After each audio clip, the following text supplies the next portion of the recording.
Hello, I'm Sebastien. I'm a beekeeper and my English is so bad, so excuse me. But I try to explain you the big world of pollinators, and I will explain it with stories. It's much more funny. Imagine your little girl. She's playing on your lawn. It's beautiful. It's just perfectly mowed. It's almost like golf green.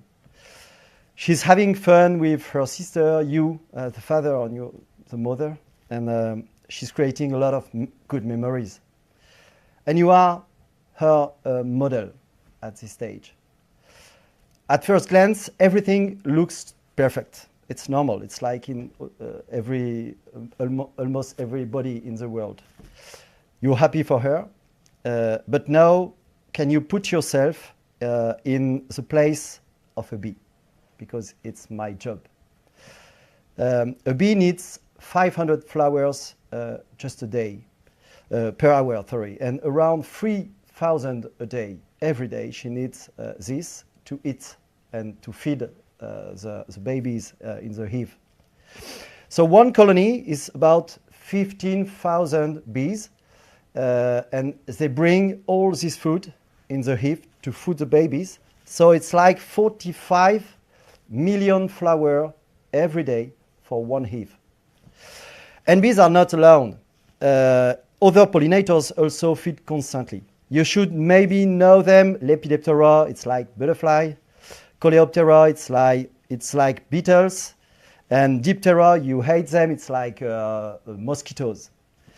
For pollinator, your garden, it's like now a desert, you can see on this picture. For your daughter, it's a model. And she will remember it for the whole life. For a bee, the pollen, it's like your protein, maybe steak, if you're not a vegetarian. And the bee also need nectar, which is, you can see on this picture, in the flower, in the heart of the flower, you have this sugar. And they found it only in flowers.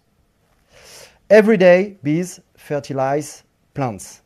In the same way that you're the mother, there is a father, maybe you are the father, and maybe you have one children. And a male, your wife is a female, and you meet together with a spermatozoid, and there is a baby. And in the nature, how does it work? It's exactly the same. You have a flower with male, the flower with female, for example, a tree, like apple tree.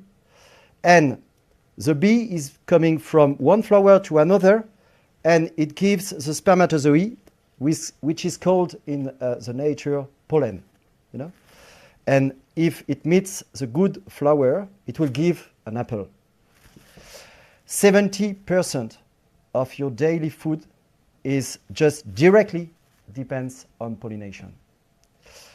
So imagine now a breakfast with or without bees. So this is in 30 years within the same mortality of bees like we have now.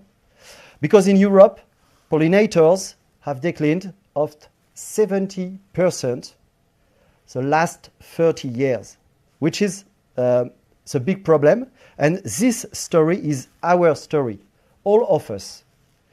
And this is ERINE, where ERINE, our association, takes action. You have to understand very good this, okay?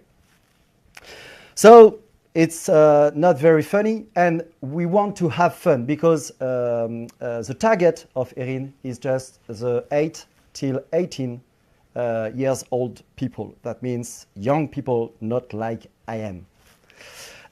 First, awaken. It's the first target, to awake people.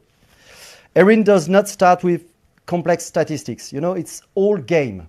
Like you see on this picture, we play with the young people with virtual reality mask, where they can be bees. You know, they can become a bee. Through an immersive serious game, you can see in the classroom, including virtual reality and playful learning. About 16,000 children, the last 3 years reached this game. In schools, middle schools, and high schools, each child become a bee for an hour, and the classroom is divided into 3 parts, and every part is becoming a hive. And they face real challenges pollinators encounter. That means they will understand because they are bees. Today, teacher and students themselves, like you can see on these pictures, once trained. That means they become the trainers for others, and which is really magic. That means we can just scale up the teaching between the children themselves. The second part of ERINE, after awareness, is to engage. And then we will observe and show and experience the life, the natural life. Why insects are here on this picture? They are looking for insects.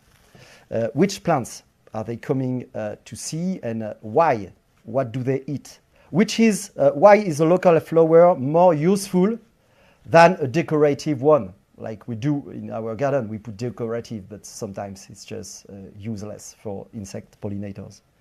Which areas could become refuges? ERINE shares a key message at this stage. Pollinators don't need much. They need, like us, they need food, they need water, they need shelter, and calm, like you. So then you can see in this picture in a garden we created, children discover life that already exists around them, but they didn't open the eyes till there, you know. And they realize biodiversity is here, but it's very fragile. So ERINEs give a strong message at this stage. It's when a pollinator disappears. It's not just an insect that disappears. It's an entire balance that weakens. At that moment, the way we look, the nature is changing at that moment. And we no longer see an insect. We see a key player, and we see a friend, you know, because we are part of this nature. So it's like brother for me. And your daughters now is changing, you know, the story, because we try to change this story with her. Then ERINE acts, you know, together with engaged children and their families, with simple actions accessible to everyone. You can see in this picture. We go with them to the hive, and they can touch the hive, sometimes without the gloves, you know. They plant local, and they create areas that are modeless. They raise awareness in the town or at a younger school of for example, my brother, and they install a school beehive for children in the school directly, like we did and like we are doing in the whole part now of France. Nothing is spectacular, nothing is expensive, but ERINE insists small changes can make a huge difference. So children take part, understand, take ownership, the place starts to change, and very quickly life comes back. Pollinators are resilient, so give them the space and they will return to your place. What also changes? Children's stories, parents' perspective, and the feeling of having done something meaningful. This is exactly why Lesaffre called ERINE for this interview, because Lesaffre operates internationally. ERINE is a scalable, shareable model in the whole parts of the world. Every seat, every country can adapt these actions locally, and every employee can become an agent for change. Thank you so much for listening. And last message, if an ordinary space like your garden can become alive again, then each one of us can make a big difference. Thank you so much.